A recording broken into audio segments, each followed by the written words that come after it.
હાલો friend, જય માતાજી મિત્રો, કેમ છો બધા? મજામાં? તમારું હાર્દિક સ્વાગત છે અમારી ચેનલમાં. તો બધાને બાપા સીતારામ.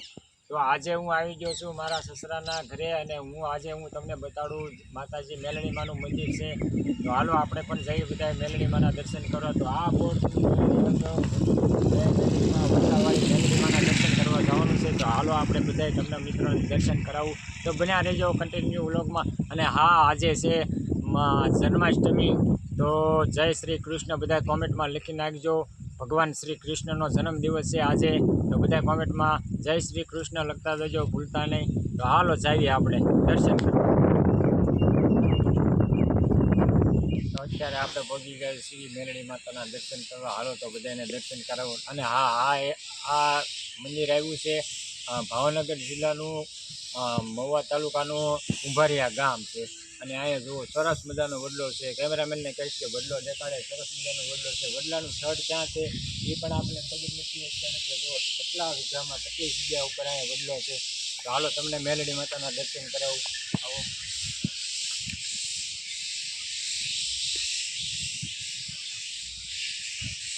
દાદા કાતરિયા પરિવારના બાવળવાળા મેલડી માતાજી. આ મંદિરનો ઇતિહાસ એવો છે કે અહીંયા એક પણ પાંદડું પણ અહીંયા તોડાતું નથી. અને હાલો તમને દર્શન કરાવું માતાજીના.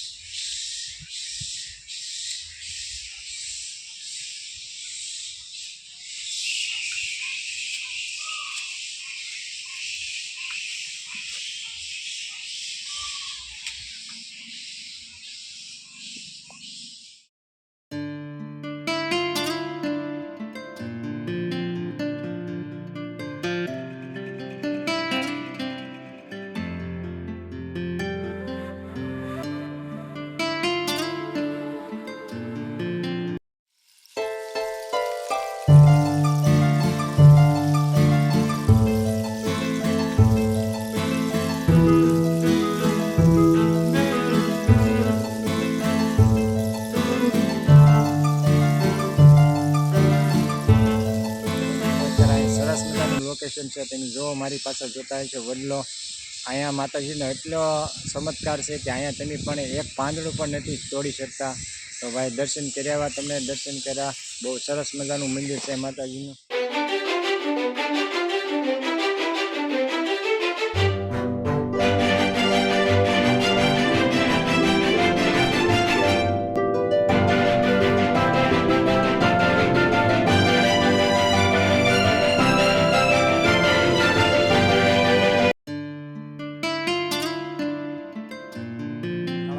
છે ભાઈ અહીંયા અત્યારે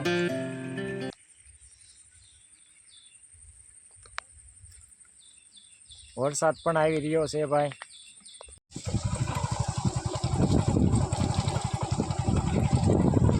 હાઈવે પર જોરદાર છે હો તમારે.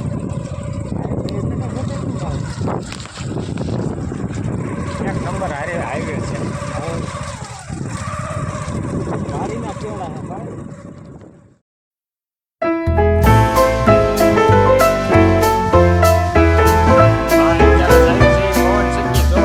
તમારે પવન શીખી હાલો તો બતાવી દેવી તમને પણ.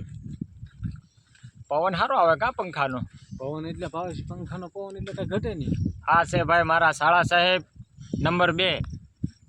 તો અત્યારે અમે ધાર ઉપર જાવી છીએ ભાઈ. તમને પવન શીખી બતાવી. જોકે તો પવન શીખી તો તમે જોઈ જ હશે પણ તોય બતાવી હાલો. તો ભાઈ ગામડાની ભાઈ સમાવટ છે.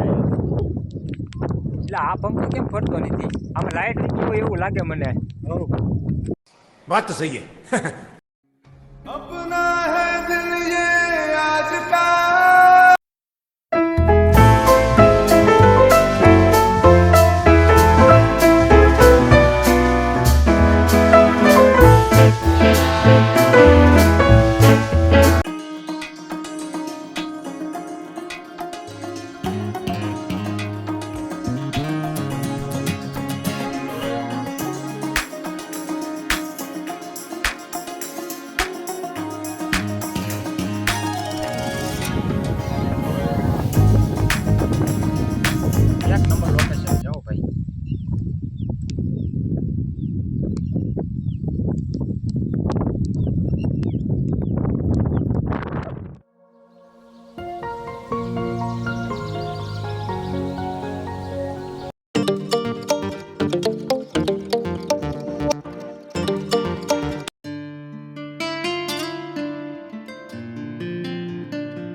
હવે તો ભાઈ જેવા તેવા ડ્રાઈવરનું કામ જ નહીં. રસ્તો જોવો, અમારે ગામનો રસ્તો તમે જોવો બધાય.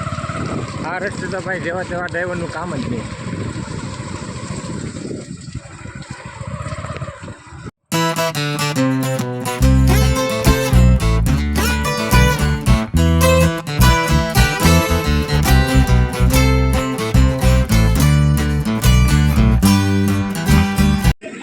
તો તમે મિત્રો અત્યારે હાલ જોઈ રહ્યા છો, આ છે ડેમ છે મારા સસરાના ગામનો. તો તાલુકો છે તળાજા અને જિલ્લો છે ભાવનગર અને ગામ છે કુંભારિયા ગામનો આ ડેમ. કારણ કે અત્યારે બહુ પવન આવી રહ્યો છે એટલા માટે મેં વોઇસ ઓવર કર્યો છે. તો તમને જણાવવા માટે કે આ કુંભારિયા ગામનો ડેમ છે. પવન બહુ આવે છે ભાઈ, વરસાદ હતો જોરદાર અને આ અત્યારે એટલો ડેમ ભરાઈ ગયો છે. તો તમે હાલ નિહાળી રહ્યા છો અને આ સામે દેખાય છે પવન ચક્કીને જોવો ભાઈ, ડેમ આખો ભરેલો છે. ડેમનો નજારો જોવો મિત્રો તમે બધા. હું અને મારા શાળા સાહેબ બે આવ્યા છે આ ડેમનો નજારો જોવા માટે. બહુ સરસ મજાનું વાતાવરણ છે, સરસ મજાનું લોકેશન છે. ડેમના પાળા ઉપર સરસ મજાની વાડીઓ દેખાઈ રહી છે ભાઈ, જોરદાર છે. અહીંયા પવન ચક્કી દેખાય છે અને ધીમો ધીમો વરસાદ આવી રહ્યો છે અને અત્યારે તો ભાઈ બહુ મજા આવે છે અહીંયા ડેમે ફરવાની. તો તમે જુઓ મિત્રો બધાય. આ છે મારા શાળા સાહેબ વીરુભાઈ પણ મારી સાથે આવ્યા છે અને એક બાજુમાં મહેમાન પણ આવ્યા છે. તો અત્યારે તમને ડેમનો નજારો દેખાડી રહ્યા છીએ. તો આ છે ભાઈ ડેમ જોરદાર છે, ભરાઈ ગયો. ને અમારા વીરુભાઈ આવ્યા છે ભગવાન શ્રી રામદેવપીર મહારાજના દર્શન કરવા. હાલો તમને પણ દર્શન કરાવું. તો આ મિત્રો તમે જોઈ રહ્યા છો કુંભારિયા ગામનું રામદેવજી મહારાજનું મંદિર. 2 વર્ષ થયા છે આ મંદિરનું બાંધકામ કરવામાં આવ્યું છે. રામદેવજી મહારાજની મૂર્તિ છે, રાધા કૃષ્ણની મૂર્તિ છે.